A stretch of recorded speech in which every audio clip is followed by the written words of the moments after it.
News alerts 10 ఆగస్టులోపే రైతులకు 2 లక్షల రుణమాఫీ చేస్తామని హామీ ఇచ్చి కాంగ్రెస్ ప్రభుత్వం రైతులను నిలువునా మోసం చేసిందని మాజీ మంత్రి హరీష్ రావు విమర్శించారు.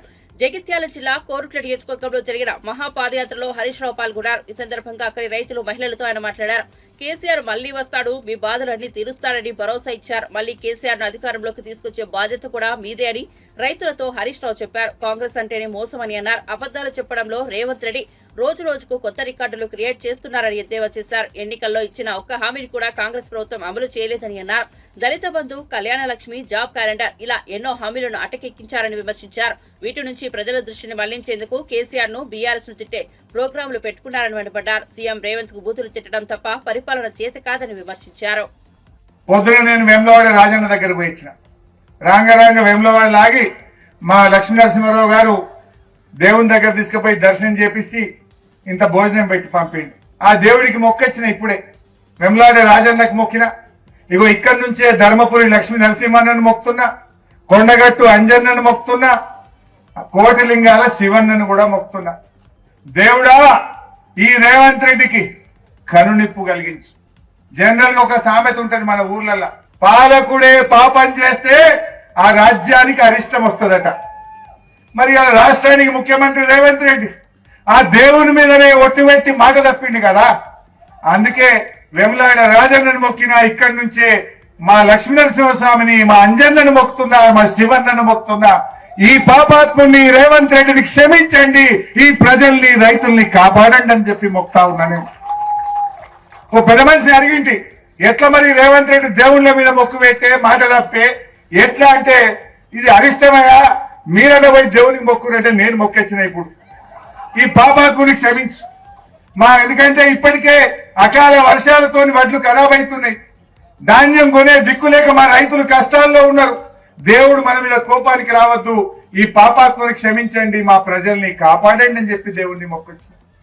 ఇవాళ ఆయన నిజంగా బుద్ధిమంతుడైతే ఎవడన్నా కొండగట్టు అంజన మీద ఒట్టు పెట్టి మాట తప్పుతాడే?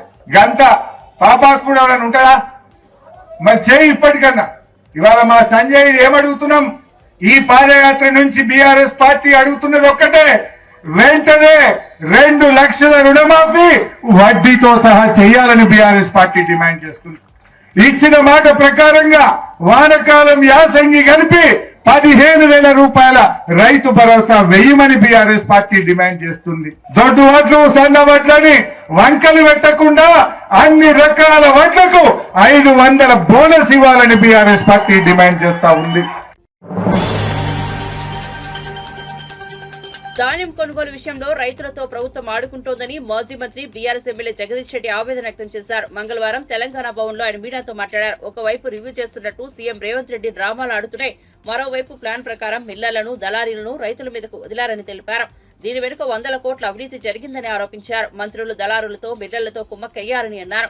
10 ఏళ్ల కాలంలో కేసీఆర్ పండించిన ప్రతి గింజను కొన్నారని గుర్తు చేశారు. నల్గొండ జిల్లాకు చెందిన ఓ మంత్రి రైతుల వద్ద ధాన్యం కొనకుండా అధికారులు బెదిరిస్తున్నారు, దళారులతో కుమ్మక్కయ్య ఇలాంటి చర్యలకు పాల్పడుతున్నారని ఆరోపించారు. 2014 ముందు రాష్ట్రంలో ఉన్న పరిస్థితులు మళ్లీ వచ్చాయి, రైతులు మళ్లీ దోపిడీకి గురవుతున్నారు. దీనికి వ్యవసాయ శాఖ మంత్రి సమాధానం చెప్పాలని డిమాండ్ చేశారు. ఎమ్మెల్యేలుగా మా హక్కు మేము అడగవచ్చు. అధికారి తప్పకుండా మంత్రికి ఏం సమాధానం ఇస్తాడో అదే మాకు కూడా ఇవ్వాలి. మంత్రికి ఏం సమాచారం ఇస్తాడో మాకు కూడా సమాచారం ఇవ్వాలి. కానీ ఎక్కడ కూడా జిల్లా నుంచి రాష్ట్ర స్థాయి అధికారులందరూ కూడా భయపడుతున్నారు. కేసీఆర్ ఉన్ననాడు ప్రతిరోజు సాయంత్రం అధికారులు స్పష్టంగా సమాచారం ఇచ్చేది ప్రజలకు, ఇగో ఈ రోజుకి ఇంత ధాన్యం కొన్నాం, ఇన్ని డబ్బులు మీ అకౌంట్లలో వేసినాం అనే మాట. కానీ ఇప్పటికీ ఏ ఒక్క అధికారి కూడా ఈ రోజు వరకు ఎన్ని ఓట్లు కొన్నారు, అందులో సన్న ఓట్లు ఎన్ని, దొడ్డు రకం ఓట్లు ఎన్ని, ఎన్నిటికీ డబ్బులు పేమెంట్ జరిగింది, ఎన్నిటికీ బోనస్ ఇచ్చింది, ఒక్క మాట కూడా చెప్పడం లేదు. మేము ప్రజాప్రతినిధులను అడిగితే కూడా చెప్పే పరిస్థితుల్లో లేరు, భయపడుతున్నారు. సార్ మా పేరు చెప్పకండి సార్ అని మాట్లాడుతున్నారు, భయపడుతున్నారు అధికారులు. కేవలం దీని పక్కదారి పట్టించడం కొరకు రకరకాల డ్రామాలు వేస్తున్నారు, ప్రజలకు సంబంధం లేని విషయాలపైన మాట్లాడుతున్నారు. ముఖ్యమంత్రి దిగజారుడు భాష కేవలం దీని నుంచి పక్కదారి పట్టించడం కొరకు కేసీఆర్ మీద ముఖ్యమంత్రి పేలుతున్న అవాకులు చెవాకులు మళ్ళీ యువతర వైపు నుంచి వెళ్ళి అదే పద్ధతిలో దాడి జరగాలని రైతాంగం సమస్యలు పక్కకు పోవాలని చెప్పి ఒక పథకం ప్రకారం ఇటువంటివి చేస్తున్నాడు. ఏమన్నాడు కేసీఆర్? నిన్ను ప్రజానికానికి గుర్తు చేస్తున్నా, మిమ్మల్ని కూడా అడుగుతున్నా మీడియా మిత్రుల్ని. గత 11 నెలల కాలంలో ఆ పార్లమెంట్ ఎన్నికల 10 రోజులు తప్ప కేసీఆర్ ఎప్పుడైనా ఈ రోజు వరకు ఒక్కసారి ముఖ్యమంత్రి రేవంత్ రెడ్డినో ఇంకొన్నో ఒక మాట అడిగిండా అన్నాడా? ఈ రాహుల్ జోలికి వచ్చిండా? కేసీఆర్ నిజమే లేనే లేడు. కేసీఆర్ని మర్చిపోయాడు అనుకున్న కేసీఆర్ గురించి నువ్వెందుకు భయపడుతున్నావు? రోజు అందరికంటే ఈ రాష్ట్రంలో ఎక్కువ యాద్ చేసుకుంటుంది కేసీఆర్ను నువ్వే కదా ముఖ్యమంత్రి.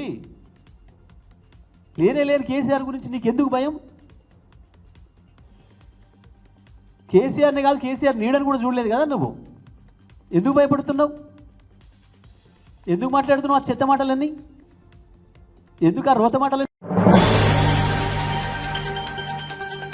ముఖ్యమంత్రి రేవంత్ రెడ్డి 25 సార్లు ఢిల్లీకి ఎవరి కాళ్లు మొక్కడానికి వెళ్లారని బీఆర్ఎస్ ఎమ్మెల్యే దేవిరెడ్డి సుధీర్ రెడ్డి ప్రశ్నించారు. ఢిల్లీ వెళ్లిన ప్రతిసారి 2-3 రోజులు అక్కడే మకాం వేశారని, ఢిల్లీకి చక్కర్లు కొట్టడానికి 50 నుంచి 60 రోజులు సరిపోయిందని ఎద్దేవా చేశారు. రేవంత్ రెడ్డి ఇన్నిసార్లు వెళ్లి కనీసం మంత్రివర్గ విస్తరణ కూడా చేయలేకపోయారని విమర్శించారు. బీఆర్ఎస్ వర్కింగ్ ప్రెసిడెంట్ కేటీఆర్ భయపడి ఢిల్లీ వెళ్లారంటూ మంత్రులు పొంగులేటి శ్రీనివాసరెడ్డి, పొన్నం ప్రభాకర్ విమర్శించడంపై సుధీర్ రెడ్డి బగ్గుమన్నారు. అమృత్ టెండర్ల విషయంలో కేంద్ర మంత్రికి ఫిర్యాదు చేస్తామని కేటీఆర్ ముందే చెప్పి వెళ్లారని గుర్తు చేశారు. తెలంగాణ భవన్లో ఎమ్మెల్యే కాలేరు వెంకటేష్ తో కలిసి మీడియాతో మాట్లాడుతూ బీజేపీ, కాంగ్రెస్ కుమ్మక్కై బీఆర్ఎస్ ను డ్యామేజ్ చేయాలని కుట్ర పన్నారని, కేసీఆర్ కుటుంబాన్ని బద్నాం చేయాలని చూస్తున్నాయని ధ్వజమెత్తారు. నువ్వు బీజేపీ తోటి కుమ్మక్కైపోయి ఈడీ యొక్క వార్త బయటికి రాలేదు, మాకేం కర్మ. ఇవాళ కొన్ని టెండర్ల గోల్మాల్ విషయంలో కేంద్ర మంత్రికి రిప్రజెంట్ చేద్దామని చెప్పేసి కేటీఆర్ గారు పోతే అడ్డగోలి మాటలు పొన్నం ప్రభాకర్ గారు, పొంగులేటి శ్రీనివాసరెడ్డి గారు ఈ విధంగా మాట్లాడుతున్నారు. మొన్నటికి మొన్న మీరు ఏదో ఒక కేసులో అయినా ఇరికిద్దామని ప్రయత్నం చేస్తే అప్పుడు మలేషియాకు తెలంగాణ మహాసభలు మలేషియాలో ఉంటే మరి మలేషియాకు పోతే పారిపోయిందని చెప్పేసి మళ్ళీ మీరు అంటారని చెప్పి మలేషియా ట్రిప్ క్యాన్సిల్ చేసుకొని ఇక్కడే ఉన్నా మీకు పుట్టినరోజు శుభాకాంక్షలు. మీ ఏ ఆర్గనైజేషన్ ఏసీబీనా ఈడీనా ఎవరిని పంపిస్తారు రమ్మని చెప్పండి, నేను ఫేస్ చేస్తాను సిద్ధంగా ఉందని చెప్పిన ధైర్యశాలి కేటీఆర్ గారు అని చెప్పేసి సందర్భంగా మనవి చేసుకుంటా ఉన్నాం. టెండర్ల గోల్మాల్లో కుంభకర్ణ మీద దొరికిపోతారని చెప్పేసి భయంతో కేటీఆర్ గారు అమృత్ టెండర్ల విషయంలో భయంతో ఈ విధమైనటువంటి ఆరోపణలు చేస్తుంది తప్ప ఇది దివాళకోర రాజకీయానికి ఒక నిదర్శనం. ఎప్పుడు వేస్తే అభివృద్ధిని పక్కకు పెట్టిండు, వాగ్దానాలు పక్కకు పెట్టిండ్రు. కేసీఆర్ గారి కుటుంబాన్ని ఏ విధంగా టార్గెట్ చేయాలి, ఏ విధంగా వాళ్ళని నష్టం చేయాలి, ఏ విధంగా వాళ్ళని ఇబ్బందులు నెట్టాలని చెప్పి కేవలం ఒకే ఒక ప్రయత్నం తప్ప ఈ రాష్ట్రంలో ఇంకా ఏమాత్రం కూడా ఏ ప్రయత్నాలు కానీ ఏ అభివృద్ధి కానీ జరుగుతలేదంటే నిజంగా చాలా బాధాకరంగా ఉంది. రేవంత్ రెడ్డి గారు ఈ 340 రోజులలో 26 మళ్ళీ ఈ రోజు ఒకసారి 27 సార్లు ఢిల్లీకి పోయింది. ఈ 340 రోజుల పరిపాలనలో 27 సార్లు ఢిల్లీకి పోయింది. ఒకసారి 11 రోజులు ఉన్నాడు, ఒకసారి 6 రోజులు ఉన్నారు. పోయినప్పుడల్లా 1.5 డే 2 డే కంపల్సరీ అంటే 50-60 రోజులు దాదాపు కేవలం ఢిల్లీ చక్కర్లు కొడతానికి ఇలా సరిపోయింది.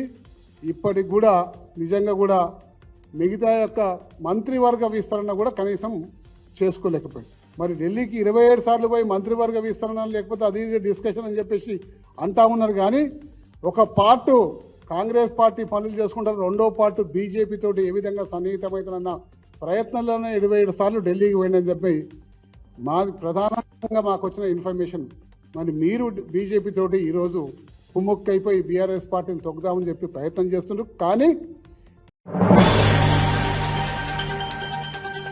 తిరుమల తిరుపతి పాలక మండలి సభ్యుడు భానుప్రకాష్ రెడ్డిని ఎన్టీఆర్ జిల్లా బీజేపీ నేతల ఆధ్వర్యంలో ఘనంగా సన్మానం చేశారు. ఈ కార్యక్రమానికి ఎన్టీఆర్ జిల్లా అధ్యక్షుడు అడ్డూరి శ్రీరామ్ అధ్యక్షత వహించారు. బీజేపీ రాష్ట్ర media in charge Paturi Nagabhushanam, minority Morcha రాష్ట్ర అధ్యక్షుడు షేక్ బాజీ, మువ్వల వెంకట సుబ్బయ్య, శ్రీధర్, మాదల రమేష్ పట్నాయకులు హాజరయ్యారు. ఈ సందర్భంగా భానుప్రకాష్ రెడ్డి మాట్లాడుతూ అతిపెద్ద ధార్మిక క్షేత్రం కలియుగ ప్రత్యక్ష దైవం వెంకటేశ్వర స్వామి దేవస్థానంలో టీటీడీ బోర్డు మెంబర్గా నాకు అవకాశం కల్పించినందుకు కూటమి ప్రభుత్వానికి ధన్యవాదాలను తెలిపారు.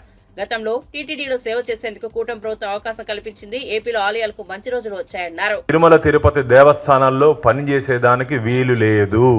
స్వామివారి దగ్గర జీతం తీసుకొని స్వామివారి ఉప్పు తింటూ స్వామివారి ప్రసాదం తీసుకొని ఏ వ్యక్తి కూడా తిరుమల తిరుపతి దేవస్థానాల్లో పనిచేసేదానికి అర్హుడు కాదు అని చెప్పి భారతీయ జనతా పార్టీ గట్టిగా విజయవాడ కనకదుర్గమ్మ పాదాల దగ్గర నుంచి గట్టిగా అన్యమతస్తులను హెచ్చరిస్తున్నాం మేము.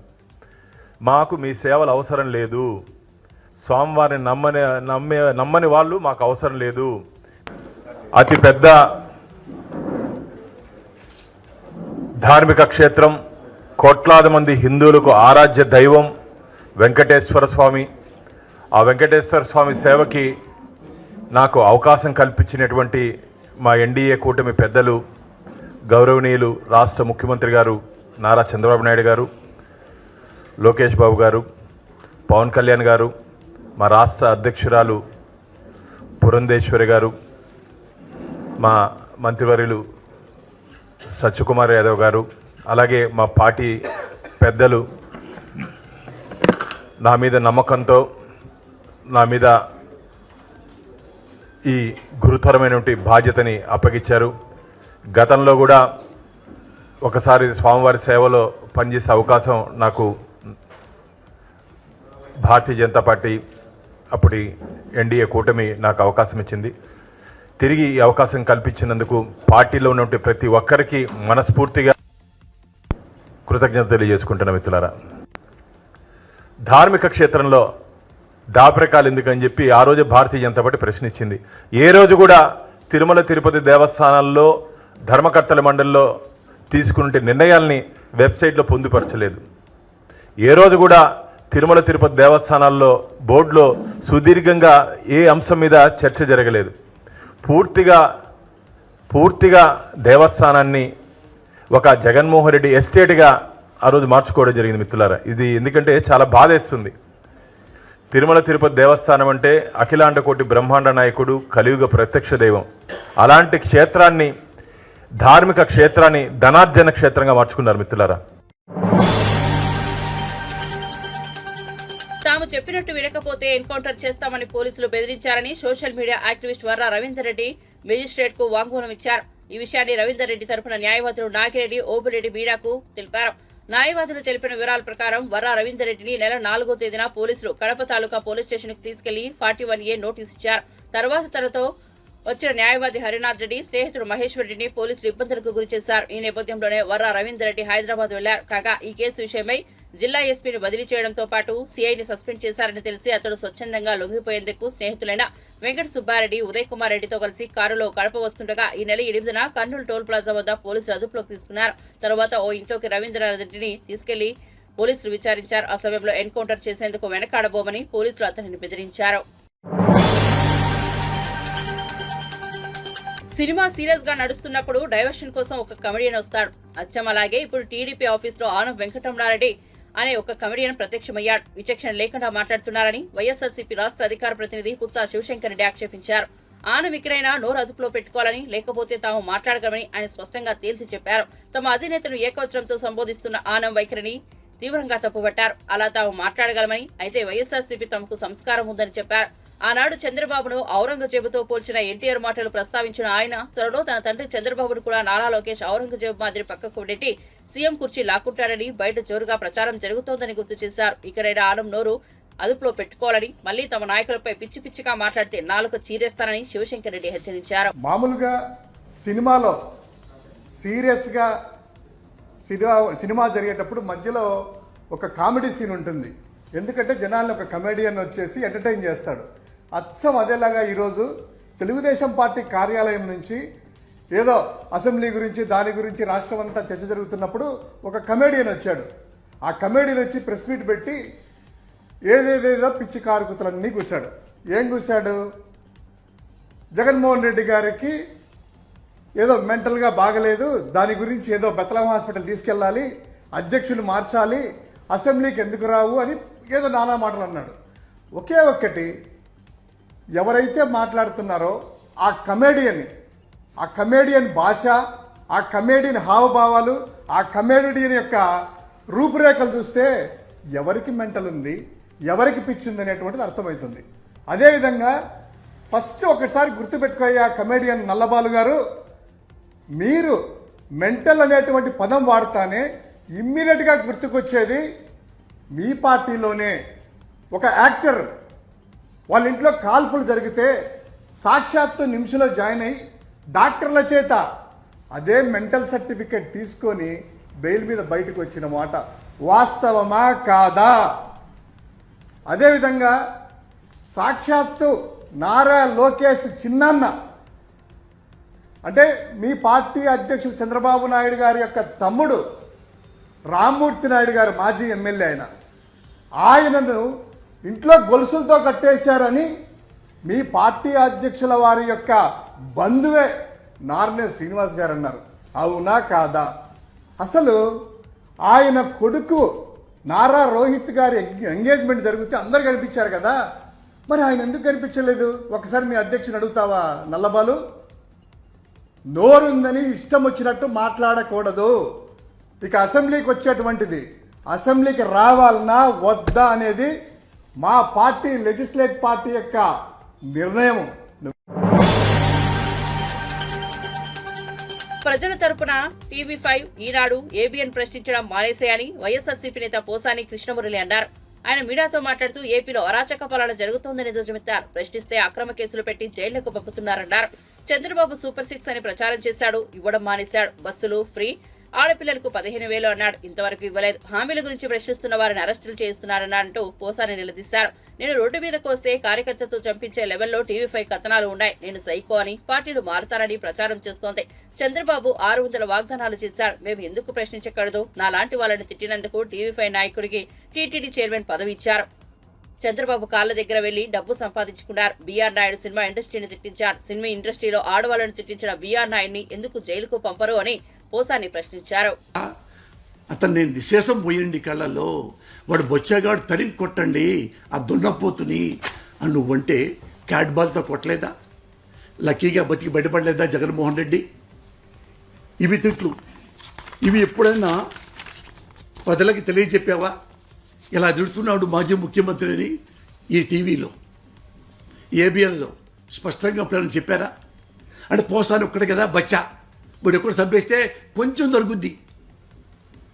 ఇంకా చూడండి అయ్యగారు అటు చెప్పారు నరేంద్ర మోడీని, నరేంద్ర మోడీ నీకు పెళ్ళాం లేదు, నాకు పెళ్ళాం ఉంది. నీకు బిడ్డలేరు, నాకు బిడ్డ ఉంది. నువ్వు రౌడీవి, ఖేడీవి. మోడీ కాదురా నువ్వు, ఖేడీ. ఇది the great honest Everest politician, honest fellow Narendra Modi. ఆ జడ్జిలు మనల్ని పట్టుకొని ఎంత నీచంగా మాట్లాడారు. ఎవడన్నా ఈ చెంచా మీడియాలో దీన్ని కదా ప్రముఖం కానాలి. అరే మోడీ గారిని ఇంత మాట్లాడాడు, హౌ డేర్ హీ ఈజ్ అని కదా. ఎరా, ఎందుకంటే నాకేం కావాలి? ప్రజలకు కాదు కావాల్సింది, మన బీఆర్ నాయుడికి తెర మీద కొండ మీద ఆడ కూడా కొంచెం భోజనం చేయొచ్చు, మ్యామ్యాలు, ఇంకొంచెం పెద్ద పోస్ట్ వచ్చింది. ప్రజలు సత్యేంటి పోయేయంటి, వాళ్ళు తిడితే ఏంటి పోయేయంటి, మనకెందుకు? అది అయిపోయింది. ఇంకా అడిగిన ఎస్సీ ఎస్టీ కులాల్లో అంటే మాలా మాదిగ సోదరుల కులాలు అన్నమాట. వారి కులంలో ఎవరన్నా పుట్టాలని కోరుకుంటారా? ఎవరన్నా తెలుసా? వేశారా? భలే తిట్టాడు, భలే తిడతాడు అంటే ఎందుకు? మీకు ఎస్సీలు అంటే అస్సలు లెక్కలేదు, ఎస్టీలు అంటే అసలు వెంట్రుక. మా క్యాస్టే గొప్ప, మా సారు ఏం తిట్టినా తిట్టు కదా, అది గొప్ప. ఇది అయిపోయింది కదండి. ఇక ఇది చెప్పేటోండి. ఇదిగో నెక్స్ట్, ఒక్కొక్కడిని బట్టలకు తీసుకొడతా నారా లోకేష్ గారు. తెలుసుగా, రెడ్ బుక్ తీసుకొని సిడ్నీ కామన్వెల్త్ సమావేశంలో భారత ప్రతినిధిగా పాల్గొనడం ఆనందంగా ఉందని బీజేపీ రాష్ట్ర అధ్యక్షులు పురంధేశ్వరి అన్నారు. ఈ నేపథ్యంలో ఆమె మాట్లాడుతూ మహిళా ప్రతినిధుల పట్ల ఇతర అంశాలపై చర్చించామన్నారు. సోషల్ మీడియా పోస్టులతో మహిళలు మానసికంగా కుంగిపోతున్నారంటూ ఆగ్రహం వ్యక్తం చేశారు. మహిళా ప్రజా ప్రతినిధులకు శిక్షణ తరగతులు నిర్వహించి ఆత్మస్థైర్యాన్ని నింపాలని సూచించారు. కామన్వెల్త్ లో సిడ్నీలో జరిగినటువంటి కాన్ఫరెన్స్ లో నేను భారతదేశానికి సంబంధించినటువంటి ఈ కామన్వెల్త్ విమెన్ పార్లమెంటేరియన్ చాప్టర్ నన్ను స్పీకర్ గారు ఓం బిర్లా గారు నన్ను చైర్మన్గా వారు నియమించడం జరిగింది. కనుక భారతదేశ తరఫున నేను వెళ్ళి అక్కడ ప్రాతినిధ్యం వహించడం అనేది ఇది ఒక మంచి అవకాశం మాత్రమే కాదు, నేను గౌరవంగా భావిస్తున్నాను. ఎందుకంటే భారతదేశానికి ప్రాతినిధ్యం వహించడం అంటే అది నిజంగా చాలా గర్వించదగ్గ విషయంగా భావిస్తూ అన్ని సమావేశాల్లో పాల్గొనడం జరిగింది. మన రాష్ట్రం నుండి కామన్వెల్త్ పార్లమెంటేరియన్స్ కాబట్టి స్పీకర్లు కూడా ఆహ్వానిస్తారు. రాష్ట్రానికి సంబంధించినటువంటి అయ్యన్న పాత్రుడు గారు కూడా అక్కడికి రావడం జరిగింది. అది చాలా విజయవంతంగా ఈ కార్యక్రమం నిర్వహించబడింది. కనుక వారు ఇచ్చేటువంటి సహకారాన్ని అందిపుచ్చుకుంటూ గడిచిన ఒక 10 సంవత్సరాల కాలంగా ఇండియా చాప్టర్ ఏదైతే ఉందో కొంచెం ఒక నిర్లిప్త ధోరణిని అవలంబిస్తున్నటువంటి సందర్భంలో దాన్ని యాక్టివేట్ చేసి ముందుకి తీసుకువెళ్ళేటువంటి బాధ్యత నా మీద ఉన్నటువంటి సందర్భంలో నా మీద విశ్వాసంతో నాకు ఇచ్చినటువంటి ఈ అరుదైనటువంటి అవకాశానికి బాధ్యతకి సంపూర్ణమైనటువంటి న్యాయం చేసే దిశగా నేను ప్రయత్నం చేస్తాను. ఫోన్ ట్యాపింగ్ కేసులో బీఆర్ఎస్ నేత నకిరేగల్ మాజీ ఎమ్మెల్యే చిరుమతి లింగయ్యకు పోలీసులు నోటీసులు ఇచ్చిన విషయం తెలిసిందే. ఈ కేసులో ఇప్పటికే అరెస్ట్ అయి జైల్లో ఉన్న తిరుపతన్నతో లింగయ్య కాంటాక్ట్ ఉండటంతో నోటీసులు జారీ చేశారు. అయితే తాజాగా ఈ నోటీసులపై మాజీ మంత్రి సూర్యాపేట ఎమ్మెల్యే జగదీష్ రెడ్డి స్పందించారు. మంగళవారం తెలంగాణ భవన్ ఆయన మీడియాతో మాట్లాడారు. కేవలం ఎవిడెన్స్ కోసమే తమ మాజీ ఎమ్మెల్యేలు నోటీసులు ఇచ్చారు. దానికి మా మాజీ ఎమ్మెల్యేలు సమాధానమిస్తారని చెప్పారు. అధికారాన్ని అడ్డం పెట్టుకుని ఎన్ని రకాలుగా వీలైతే అన్ని రకాలుగా బీఆర్ఎస్ నేతలను ఇబ్బంది పెట్టేందుకు ప్రభుత్వ పెద్దలు చూస్తున్నారని అనుమానం వ్యక్తం చేశారు. అయితే తామేం భయపడే వాళ్ళం కాదని అన్నారు. మహారాష్ట్ర ఎన్నికల్లో ఎవరు గెలిస్తే మాకేంటి, ఓడితే మాకేంటని తెలిపారు. కాంగ్రెస్ బీజేపీ ఒకటేనని అంటున్నామని వెల్లడించారు. రాష్ట్ర ప్రభుత్వ అవినీతిపై బండి సంజయ్ కిషన్ రెడ్డి ఎందుకు మాట్లాడడం లేదని ప్రశ్నించారు. వాల్మీకి స్కామ్ లో ఎందుకు బీజేపీ విచారణ చేయడం లేదని అడిగారు. రాష్ట్ర మంత్రిపై జరిగిన ఈడీ దాడుల వివరాలను ఎందుకు బయట పెట్టడం లేదని అన్నారు. చెప్పారు మా పరిస్థితికి ఇట్లా ఉంది ఊళ్ళలో పోతే అని. దాన్నే మాట్లాడుతున్నారు, దాన్నే మీడియాలో పెడుతున్నారు, పోస్టులు చేస్తున్నారు. దాన్ని చూసి భయపడుతున్నావు, సోషల్ మీడియాను చూసి భయపడుతున్నావు.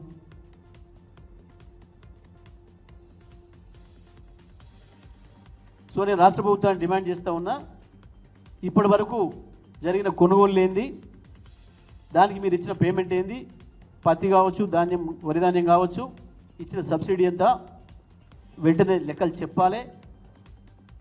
రైతాంగం దోపిడికి గురి కాకుండా చూడాల్సిన బాధ్యత ఉంది. అనుకున్న ప్రకారం ఎంఎస్పి కంటే ఏ రైతు తక్కువ అమ్ముకున్నా దానికి రాష్ట్ర ప్రభుత్వానికి పూర్తి బాధ్యత. తప్పకుండా మీరు మిల్లర్ రైతులు కుమ్మక్కయ్యే రైతాంగానికి ద్రోహం చేస్తున్నారనే విషయాన్ని ఒప్పుకున్నట్లే. రైట్.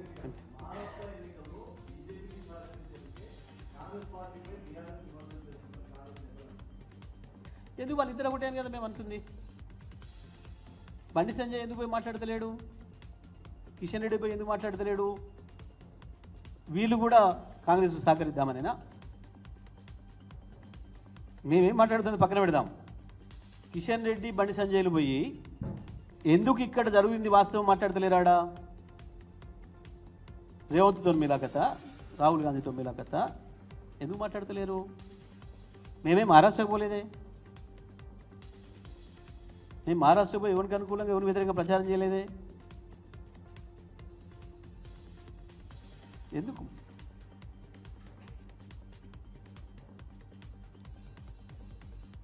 మాకు ఎవడు గెలిస్తే మాకేముంది, ఎవడు ఓడితే మాకేముంది? ఆడ ఇద్దరు దొంగలే అని చెప్పదలుచుకున్నాం మేము ప్రజలకి. ఇద్దరు దొంగలే, తోడు దొంగలే. ఎవడు గెలిచినా ఎవడు ఓడినా మాకు వచ్చేదేం లేదు. కానీ వీళ్ళిద్దరు బంగాళాఖాతంలో ఏర్పడిన అల్పపీడనం ఉత్తర తమిళనాడు, దక్షిణ ఏపీ వైపు పయనిస్తోంది. అల్పపీడనం ప్రభావం తమిళనాడులోని 12 జిల్లాలతో సహా ఏపీలోకి దక్షిణ కోస్తా, రాయలసీమపై పడనుంది. ఈ క్రమంలో ఏపీలోని పలు జిల్లాల్లో భారీ వర్షాలు కురిసే అవకాశం ఉంది. వాతావరణ శాఖ అధికారులు హెచ్చరించారు. బాపట్ల, ప్రకాశం, శ్రీపొట్టి శ్రీరాములు, నెల్లూరు, తిరుపతి, చిత్తూరు, అన్నమయ్య జిల్లాలోని కొన్ని ప్రాంతాల్లో ఓ మోస్తరు నుంచి భారీ వర్షాలు కురిసే అవకాశం ఉంది. అలాగే గుంటూరు, అనంతపురం, శ్రీ సత్యసాయి, కడప జిల్లాలోని కొన్ని ప్రాంతాల్లో తేలికపాటి వర్షాలు కురిసే అవకాశం ఉందని విపత్తుల నిర్వహణ సంస్థ ఐఎండీ రోణంకి కుర్మనాథ్ తెలిపారు. వర్షాల నేపథ్యంలో వరి కోతలు, ఇతర వ్యవసాయ పనుల్లో రైతులు తగిన జాగ్రత్తలు తీసుకోవాలని సూచించారు. ప్రజలు అప్రమత్తంగా ఉండాలని విజ్ఞప్తి చేశారు.